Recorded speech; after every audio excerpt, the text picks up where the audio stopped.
All right, welcome to our third and final lecture of week 16 and our final lecture for the entire semester. Wow, that's kind of crazy. On Hawaii's reefs and the future of coral reefs in general. So, coral reefs in Hawaii are mostly fringing reefs, which we've already said. They grow along the shoreline.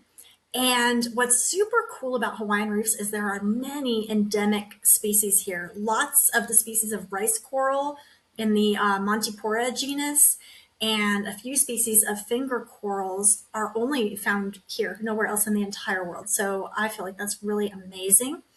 Um, our reefs support fish populations, just all kinds of different things here, invertebrates, ecosystems, and they're culturally important too.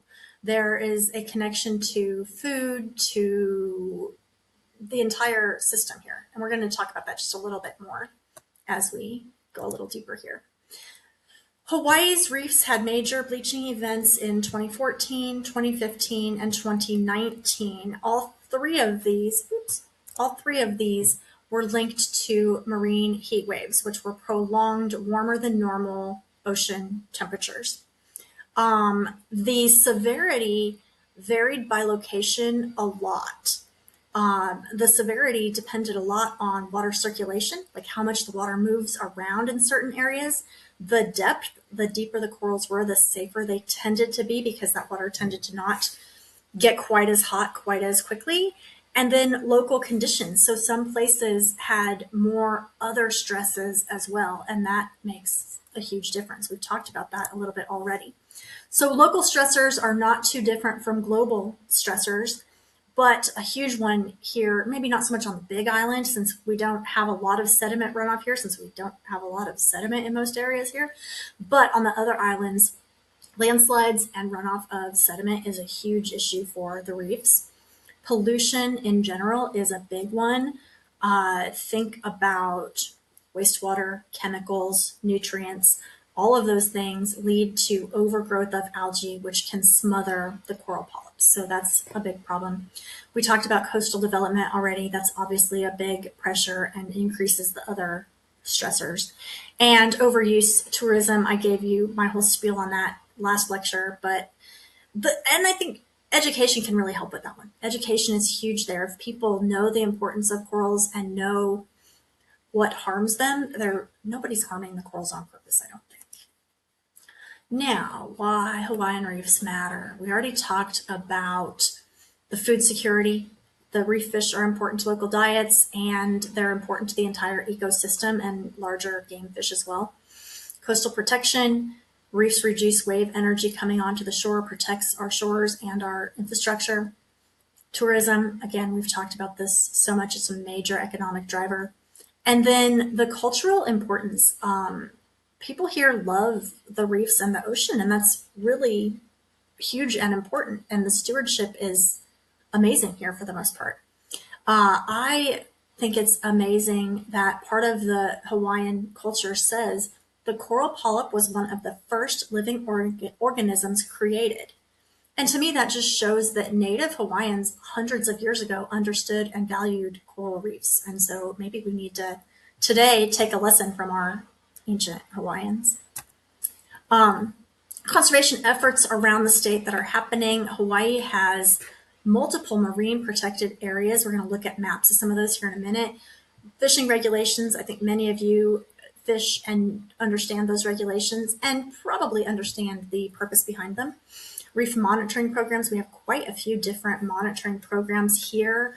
We also have citizen scientist monitoring programs. So if you're someone who's interested in that and maybe you snorkel or dive, you can just Google Hawaii Citizen Science Reef Monitoring, and you can actually help out with different programs like that. And then education and outreach. The more we can make the public aware of the issue, I think the easier it is for people to understand and to be responsible about visiting the reef or being around the reef in any way.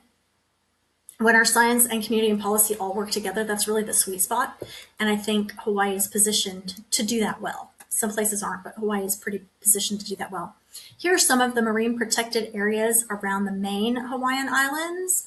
You can see there are quite a few of them, which is great. You maybe can't read all of this, but this is on the State of Hawaii's website, so you can blow it up if you want to. And then we have the huge one, the national monument, the Papahanaumokuakea, getting there, which is to the northwest and is a huge marine protected area. Mostly there isn't tourism here. Like, it's very hard to go to these islands because they are, unless you're a scientist doing research, it's difficult to go to most of these islands, which helps to protect them. And that's, you know, hopefully going to make them some of the best coral areas for many, many species in the world. You can see we have atolls out here. These are the oldest of the islands formed by the Hawaiian seamount. And you can see there are atolls. So these are going to be those ring-shaped reefs with water in them. And then we're going to have some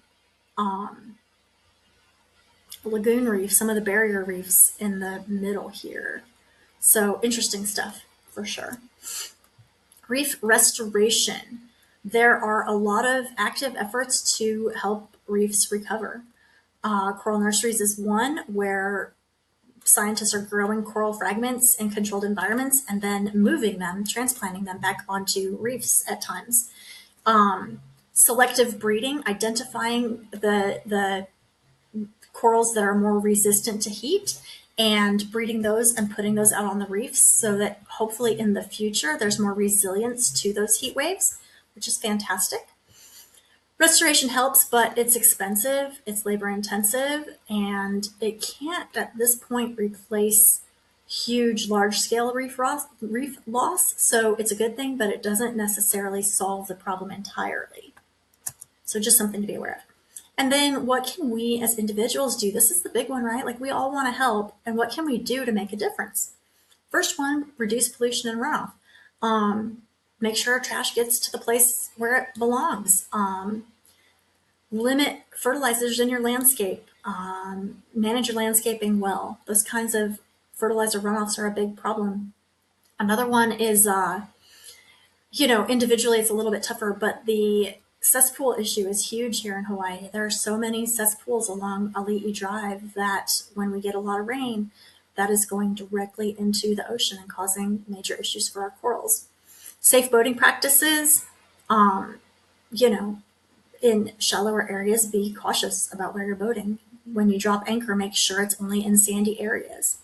Reef safe sunscreen, we've talked about this so many times already, but there are chemicals in many sunscreens that harm corals, and using zinc only sunscreen will help that. Avoid touching corals. Touching them essentially kills them, so avoid touching them at all costs, really. And support other conservation efforts, education, policies, community programs, all of those things to help other people become more aware. I mean, I think by taking this class, you all are becoming aware, and that's hugely important. But you can always help other people become aware too. And I love that some of your projects for the semester revolve around things like this, around supporting conservation efforts and education. So that makes me super happy. I'm really excited to get to see your projects and see how well they turn out, and maybe get to share them with others. Here's just an infographic about protecting corals, same kinds of things we just talked about, but you could share this with your kids' schools, your friends, your families, everybody. And this is actually from St. Martin, but it applies everywhere. So the same things we just talked about. And then, can the reefs be saved? That is the question, right? That is the question. And it's, again, one of your assignments this week to talk about that and to tell me your opinions about that. It's a big question. Local actions absolutely help. There are things that we can do, but global climate action is also critical. I mean, we can do a lot here locally, but we can't fix the problem completely without some global, help too. So the future depends on both. We can't solve it completely on our own. So we need some global help as well. So, our key takeaways: Hawaii reefs are super valuable and also very vulnerable. They face both local and global stresses, and so actions locally and globally both matter. The future for coral reefs is uncertain, but it's not hopeless. It depends a lot on the choices that humans make and science, conservation, and education. This brings us to the end of lectures for Science of the Sea for this semester. I have loved this class so much, you guys. I hope you've had fun with it as well. Now you can start on your discussion, assignment, and quiz for week 16. We still have our projects and our final exam, but other than that, this is kind of the tail end of our class. So I hope you've had a great time, guys. I have. Thank you so much.